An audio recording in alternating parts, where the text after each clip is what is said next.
100% against erotic desire and psychology and how they're changing my voice and image to try to be like their surrealism, their illusion, their empowered movements, new age, church movements. They're abominations.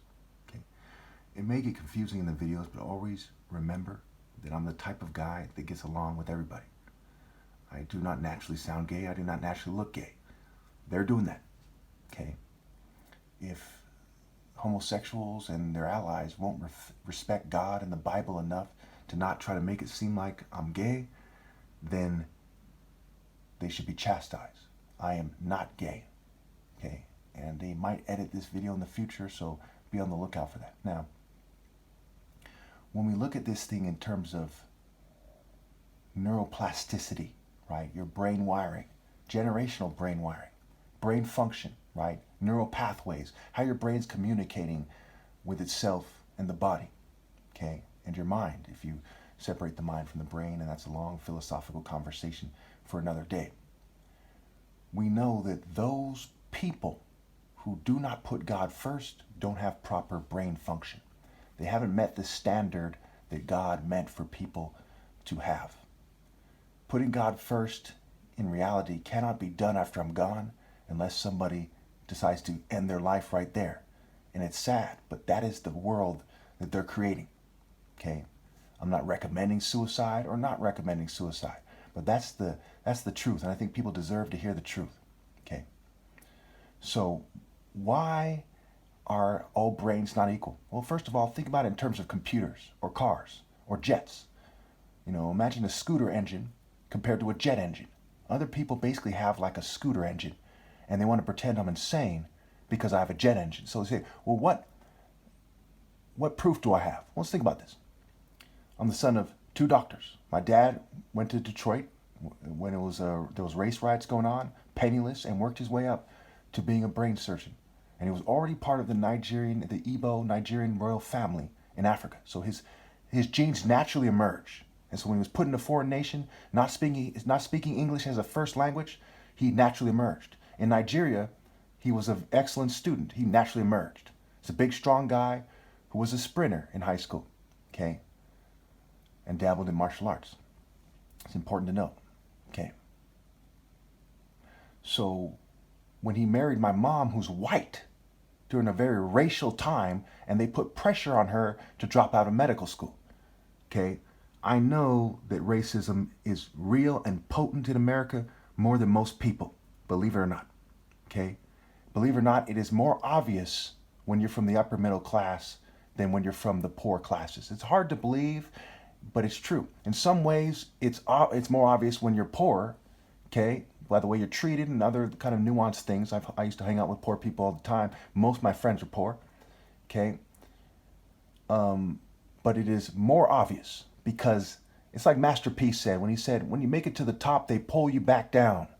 Like Tupac said, cops give a damn about a Negro, pull the trigger, kill a nigga, he's a hero. And so my dad in the community in San Jose is a hero, giving $300,000 plus a year in free service and all these donations he gave over the course of his life as a brain surgeon for over 40 years.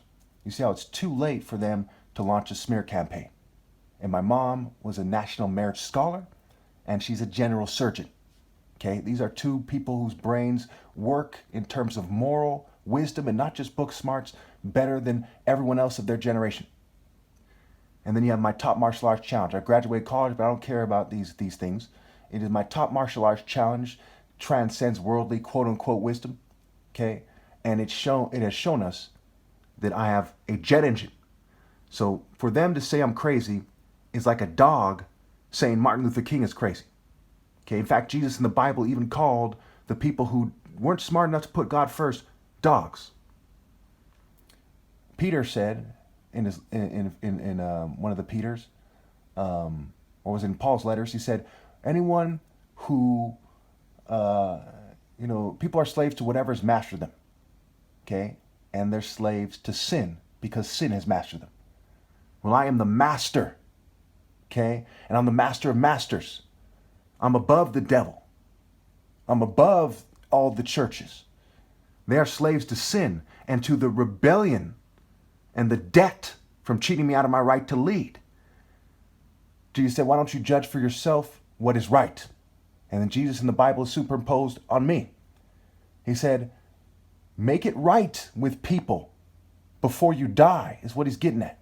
Because they'll take you to court. They'll take you to God. You'll stand before God, and I'll be sitting on the seat of judgment with God's spirit in me in the spiritual realm. Okay? Because in a sense, God is so big, he cannot be fathomed. So you need it to come into one point. Okay, it's just like your eyes don't see everything, they only see some things. The human soul is not that advanced. It needs God to come to one point to judge them. There's more than one reason people are put inside their bodies.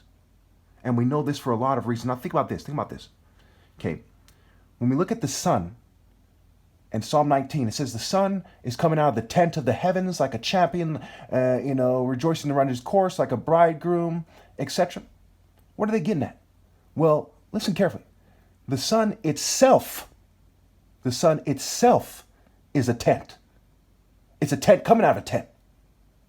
Just like say I drive through Morgan Hill and I drive to San Jose, I'm coming out of Morgan Hill going to San Jose, but inside of me is my soul and my spirit where it can't be touched.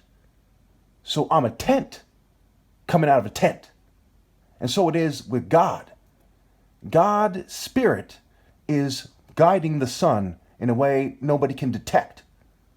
But when I look inside the sun, spirits like sensing something, like when someone moves a hand behind your head, you sense it on some level. You feel the warmth, you sense the motion, you detect it. I sense better than everyone else. That's part of why I strike faster than everyone else. And everyone else ever has. And naturally is key. And a lot of people will stop at nothing to confuse us. They'll say, trust science and not nature. What does science know? Science hasn't proven a single thing because people can't even prove the nature of reality. So naturally, I sense what you cannot detect. And it's proven through martial arts. No other person can make that claim. So it's reason, faith, and sense. And talking sense. The wise in heart are called discerning, discernment, detecting, sensing, sensei, sense alpha. So when somebody who is not just wiser than you are, but senses what you can't historically, and says, I've gone up to heaven in terms of the sense, in terms of I've sensed it. I've moved through the spiritual realm as I struck. It's even called spirit, to spear something. This is the essence of religion. It's even the spirit, right? Spirituality, religions. The essence of it is spirit. So you can't say I'm delusional because I'm the essence of religion, which is martial arts. That's why Knights Templars superimpose themselves on martial artists. Buddhist monks superimpose themselves on the Royal African Falcon Martial Art Order and made their own religion. Karate and Shinto and so on and so forth. They all try to be me. They can't beat. They couldn't do it. There's around 8 billion people on the planet. I'm making this challenge since 2012. I made a challenge since 2013, this current challenge. They couldn't do it. But they all resorted to being a slave to sin and a slave to playing stupid, that the point where the Spirit of God comes into the world is being sabotaged. And in order to prove you truly believe in God and honor him, you must obey God through me. There is no other way. And even now, sabotage, if you come across me in person and you analyze me carefully, you know I'm not making it up. If you never saw a lion before and it was being ferocious, you would know it's not kidding. If it was injected with something and it could speak and say, hey, usually I'm ferocious, you'd see its teeth, you'd see its body structure. Even though they've altered these things to some degree with technology, fumes, and poisons, you still see it. I am still my Father in heaven's Son, and I am still the Son of Man, the Son of my Father, who is also from above, and my mother who was receptive. See, the parable of the 10 virgins and the parable of the tenants, which is the most important parable. Write this down. The most important parable that I want you to think about every day so you realize what the right thing to do here is the parable of the tenants, also called the parable of the wicked husbandman. Why are they wicked? Well, see the Song of Solomon. The parable of the tenants has everything to do with romantic justice, not just the planet and the spiritual martial art order.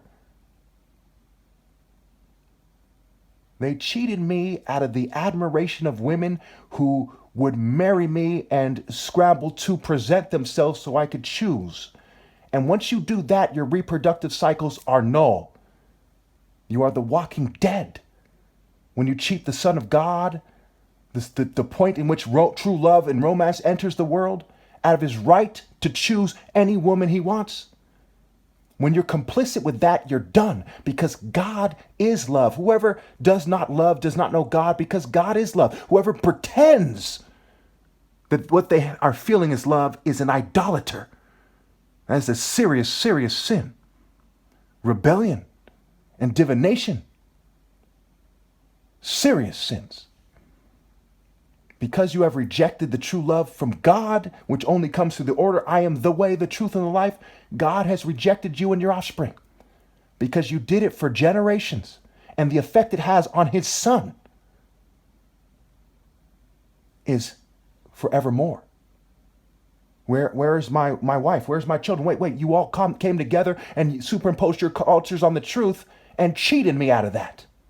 Even those people in Alaska, those people in China, those people across the world, Antarctica.